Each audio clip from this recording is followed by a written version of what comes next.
आदाब। Hello friends, आज हम तैयार कर रहे हैं अचारी कोफ्ते और मिर्ची का सालन। चलिए मैं आपको एक बार तोड़ के दिखा देती हूँ कितने ज़्यादा सॉफ्ट तैयार हुए हैं। आप देख सकते हैं बहुत ही ज़बरदस्त तैयार हुए हैं, आप ज़रूर ट्राई करिएगा। तो चलिए मैं दिखा देती हूँ अचारी कोफ्ते और मिर्ची का सालन मैंने किस तरह से तैयार किया है। तो यहाँ सबसे पहले हम एक मसाला तैयार कर लेते हैं। 2 टेबलस्पून साबुत धनिया, 1 टीस्पून जीरा, 1 टीस्पून सौंफ, कलौंजी 1/4 टीस्पून और मेथी दाना 1 टीस्पून। ड्राई रोस्ट करने के लिए हम इसको पैन में डालेंगे। लो टू मीडियम फ्लेम पे इसको चलाएंगे। 1 से 2 मिनट में ये हो जाएगा। इसमें से खुशबू आने लगेगी और हल्का हल्का कलर चेंज हो जाएगा, लाइट ब्राउन हो जाएगा। तो इससे आपको अंदाजा लग जाएगा कि ये हो गया है। तो इसको बस हम चलाते रहेंगे, इसको छोड़ना नहीं है, अदरवाइज ये रंग खराब हो गया तो हमारा जो रेसिपी है उसका भी टेस्ट खराब हो जाएगा। तो ये हो चुका है। अब इसको हम एक प्लेट में निकाल के ठंडा करके दरदरा ग्राइंड कर लेंगे। बहुत फाइन पाउडर आपने नहीं करना है। यहाँ हमने इसको ग्राइंड कर लिया है, दरदरा सा है। तो ये जो मसाला पीसा है इसमें हम एक नींबू निचोड़ देंगे। इसको हम मिक्स कर लेते हैं और हमारा ये अचार का मसाला तैयार हो चुका है। यहाँ हमने मोटी लाल वाली और हरी मिर्च ली है। इस तरह से हम इसमें बीच में चीरा लगा देंगे और बीच में से जो बीज हैं आप उसको हटा सकते हैं या छोड़ भी सकते हैं। तो हम थोड़ा थोड़ा हटा देते हैं। थोड़ा सा हटा दिया है, थोड़ा सा छोड़ दिया है। और ये जो हमने मसाला तैयार किया था सारी मिर्चों में हम भर लेंगे। जो बच जाएगा उसके लिए आप परेशान मत होइएगा, उसको हम यूज़ कर लेंगे। इस तरह से आप दबा दबा के थोड़ा सा इसमें अंदर तक भर दिए, किनारों में भी। यहाँ अंदर किनारों में भी आपने भर देना है। तो इस तरह से हम हरी मिर्चें सारी तैयार कर लेते हैं। अब सबसे पहले हम कोफ्ते तैयार करेंगे। तो उसके लिए हमने बड़ा सा एक चॉपर ले लिया है। आप चॉपर में कर सकते हैं या आप जो मिक्सर ग्राइंडर है उसके बीच वाले जार में आप कर सकते हैं। तो इसमें हम 2 प्याज डालेंगे। थोड़ा सा इसमें हम दही डालेंगे 2 चम्मच। 5 हमने हरी मिर्च ली है, उसको बस ऐसे बीच में 2-3 टुकड़े करके हम इसको डाल देंगे। 1 मुट्ठी इसमें हम हरा धनिया डालेंगे। दही हमने इसलिए डाला है कि कबाब हमारे सॉफ्ट रहेंगे। प्याज और दही से कबाब बहुत सॉफ्ट तैयार होंगे, अदरवाइज बहुत हार्ड हो जाते हैं चिकन के कबाब। पहले हम इसको थोड़ा सा दरदरा सा पीस लेंगे। तो यहाँ हमने इसको दरदरा सा कर लिया है। आप देख सकते हैं दही की वजह से थोड़ा पानी हो गया है, लेकिन घबराने की कोई ज़रूरत नहीं है। सब ये जो चिकन हम डालेंगे वो एब्जॉर्ब कर लेगा। तो इसमें हम चिकन बोनलेस डालेंगे। आप चिकन की मिन्स भी डाल सकते हैं, चिकन बोनलेस भी ले सकते हैं, जो आपको सूट करे आप वो कर सकते हैं। ½ kg हमने बोनलेस चिकन लिया है। अब इसको भी हम इसी के साथ पीस लेंगे। तो आप देखिए इस तरह से हो गया है। अभी थोड़ा सा मोटा है। 1.25 चम्मच हमने नमक डाला है, बस इसमें नमक डालेंगे, बाकी इसमें किसी चीज़ की जरूरत नहीं, क्योंकि अब प्याज, हरा धनिया, हरी मिर्च उससे बहुत जायका आ जाएगा और नमक हमने डाला है। बाकी जो ग्रेवी तैयार करेंगे मसाले हम उसमें डालेंगे। तो आप देखिए इसको हमने नमक के साथ ही पीस लिया है। अब बिल्कुल फाइन हो गया है। इस तरह से आपने कर लेना है। आप इसको बाजार से भी करा सकते हैं, जहां आपसे गोश्त लेते हैं, जहां आप चिकन लेते हैं, वो बुचर भी, वो कसाई भी कर देगा। वहां से भी आप मसाले बेच के करवा सकते हैं। बेहतर तो यही होता है कि आप घर में करें, वो ज़्यादा हाइजीनिक रहता है। यहाँ आप देख सकते हैं कि मिर्चें भी तैयार हो चुकी हैं। आप देख सकते हैं कि यहाँ पे तेल गर्म हो रहा है। दूसरी तरफ मैं ये टमाटर का पेस्ट इसको पका के इसको फ्रीज़ करके रखे रहती हूँ फ्रीज़र में, और जब मुझे ज़रूरत होती है 15-20 मिनट पहले मैं इसको बाहर निकाल लेती हूँ। तो इस तरह से छोटे छोटे ब्लॉक्स हमको उसमें 4 टमाटर लेने हैं, तो एक ब्लॉक छोटा सा 1 टमाटर के बराबर है। तो इस तरह से हम 4 ब्लॉक ले लेंगे। इसमें से थोड़ा थोड़ा हमें छुरी से इसको काटना होता है, तोड़ना होता है, क्योंकि बाहर निकालने के बाद ये सॉफ्ट हो जाता है, कोई दिक्कत नहीं आती है। आराम से छोटे छोटे ब्लॉक्स इसमें निकल कर आ जाते हैं। इसी तरह से हम प्याज का भी बना के रखे रहते हैं।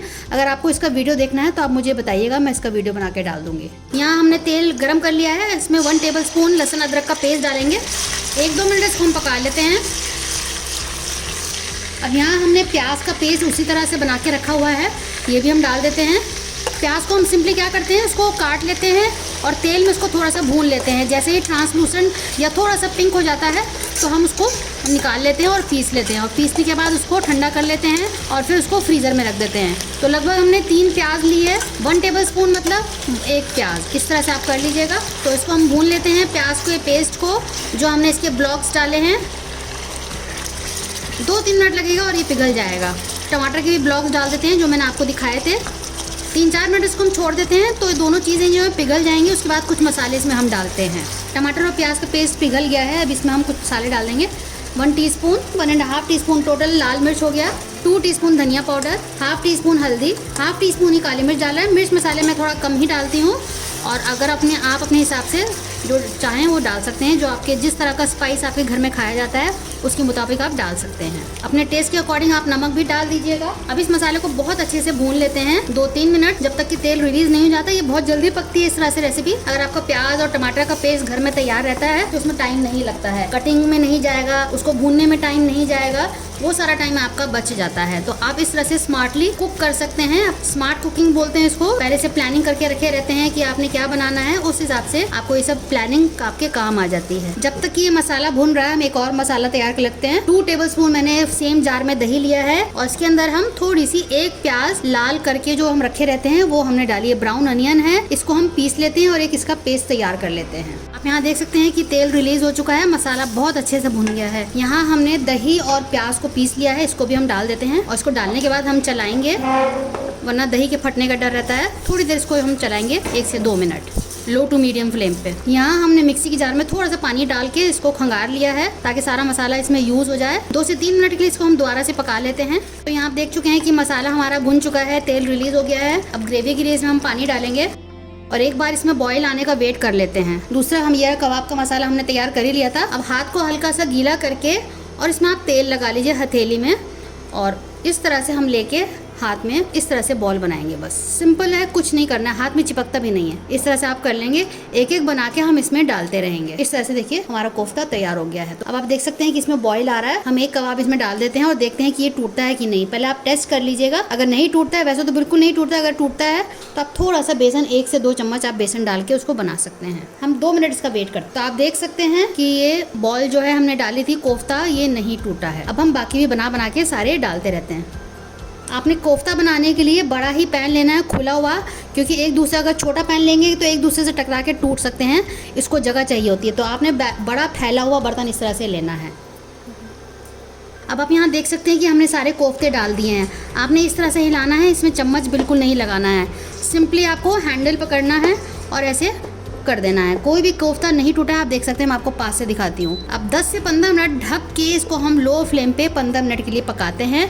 आपको बीच में 5 मिनट बाद आप इसको खोल के इस तरह से कर दीजिएगा। 5 मिनट हो गए हैं क्योंकि कोफ्ता डालते डालते 5 मिनट लगे। तो अब देख सकते हैं आप, मैं चला रही हूँ तो कोई भी कोफ्ता नहीं टूट रहा है और बढ़िया सी ग्रेवी तैयार हो रही है। तो 10 से 12 मिनट और लगेगा क्योंकि 5 मिनट ऑलरेडी हो चुके हैं। 15 मिनट में आपके कोफ्ते तैयार हो जाएंगे। थोड़ा सा हम वेट कर लेते हैं। तो यहाँ 10 मिनट हो चुके हैं कोफ्तों को पकते हुए। आप देख सकते हैं कि कोफ्ते साइज में बड़े हो गए हैं और इन्होंने अपनी जगह बना ली है और सब अच्छे से सेट हो गए हैं। अब इसमें हम जो है 5 मिनट हमें और कुक करना है। तो अब इसमें जो हमने जो मिर्च बनाई थी वो इसमें एक एक करके डाल देते हैं, साथ में कुक हो जाएगी। तो बढ़िया से हमारे कोफ्ते और लाल मिर्च का सालन तैयार हो जाएगा। बहुत ही ज़बरदस्त बनता है, एक बार आप ज़रूर इसको ट्राई करिएगा। इसको जगह बना के आप इसमें डाल दीजिए।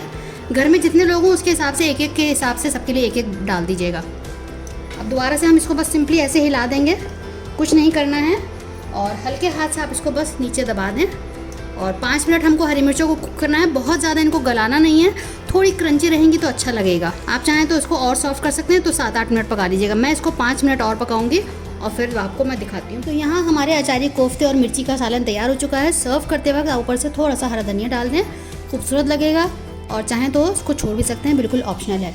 तो बताइएगा आपको हमारी रेसिपी कैसी लगी। अचारी कोफ्ते और मिर्ची का सालन बहुत ज़बरदस्त बना है, बच्चे तो निकाल के खा चुके हैं। हरा धनिया डालने का भी उन्होंने इंतजार नहीं किया। रेसिपी को शेयर कीजिएगा अगर आपको अच्छे लगे और बनाने के बाद फीडबैक ज़रूर दीजिएगा। हमें आपके फीडबैक का इंतजार रहता है। उनको पढ़ना अच्छा लगता है, उनको जवाब देना बहुत अच्छा लगता है। तो देख सकते हैं कितने ज़बरदस्त और कोफ्ते तैयार हुए हैं, बिल्कुल टूटे नहीं हैं और अच्छे से तैयार हो जाते हैं। कोई इसमें बेसन डालने की हमें बिल्कुल भी ज़रूरत नहीं पड़ी। प्याज और दही डालने की वजह से बहुत ही ज़्यादा सॉफ्ट तैयार हुए हैं। चलिए तो अगली बार मिलते हैं किसी नई रेसिपी के साथ। तब तक के लिए शुक्रिया। देखते रहिए शहलाज दस्तरखान।